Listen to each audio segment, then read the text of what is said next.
rise. Court is now in session. Judge Shana presiding. Please be seated and come to order. That's what happens every time you walk in?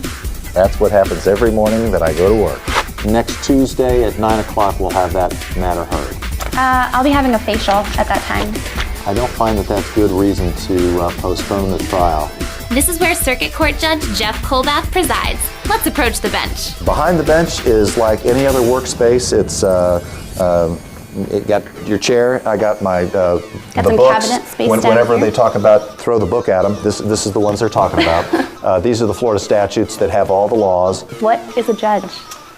Well, a judge is a person who has been either elected or appointed to resolve, adjudicate disputes that are brought before him or her.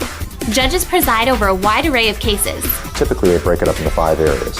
They'll have a judge will be in charge of a docket that's all family law, or all criminal, or all civil, or probate, or juvenile. A docket determines what Judge Kolbath is up to each day. A docket is my an agenda, or it's my schedule. It's my what I'm going to do today. It's like a day timer. We call it a docket or a calendar. So what's on a judge's to-do list? So I'm resolving legal motions, motions to suppress, motions to dismiss, motion for bill of particulars, all sorts of legal things, quick little fast hearings. And then once I get that group of cases done in the morning session, then I'll pare it down to my trial. I'll say, all right, we're going to trial on, state of Florida versus, John Doe. Judges ensure trials and hearings are conducted fairly and keep order in the court. I want to make sure that the lawyers treat each other and their clients and each other's clients and the witnesses with respect, take the emotionality out of the dispute so that we can get to what the problem is and resolve the legal issues. Here's something you hopefully won't ever see. Judge Kolbath gave us a behind-the-scenes look at how prisoners make their way to court. The controller opens up the doors, the sheriff's van with the prisoners comes in, the doors close, and then they close those doors, and then they open these doors and then they go straight into bay. Then it's just a secure elevator ride to the judge. And then this is That's... the jail elevator. Can I go in? In you go. And then this is for deputy security. Are you going to let me out? Depends. Maybe.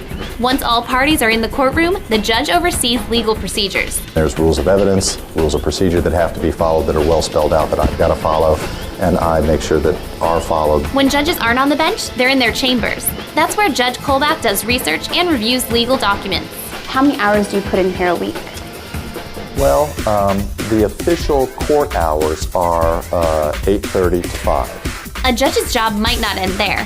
We try to follow the jury's lead on what they want to do as far as how long they want to deliberate. And last week, I had a jury on a Friday say, Judge, we want to keep working because we don't want to come back next week. We want to keep working.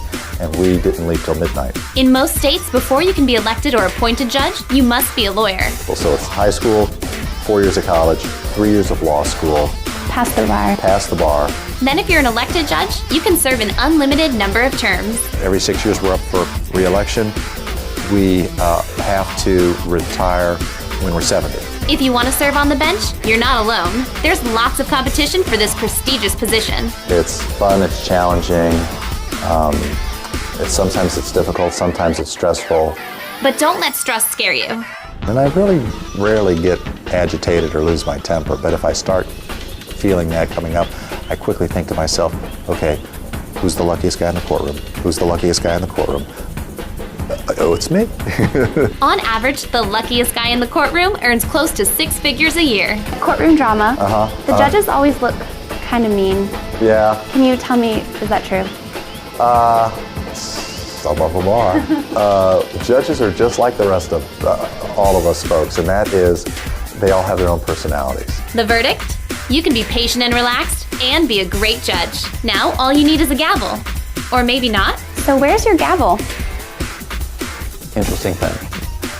We judges, we have gavels, but we never use them. I don't know of any of my colleagues that have ever banged a gavel or used it. Usually we can control what happens in the courtroom without the use of a gavel. Instead, many judges use their gavels for decoration. Judge Colbath uses his to hang pictures in his chambers. Well, Shayna, as a result of your hard work here today and your dedication to informing all of these wonderful people about the activities of what we judges do, we'd like to make you an honorary judge for the day. Yay! And so, let me Thank put you. your robe on. This is the moment I've been waiting for.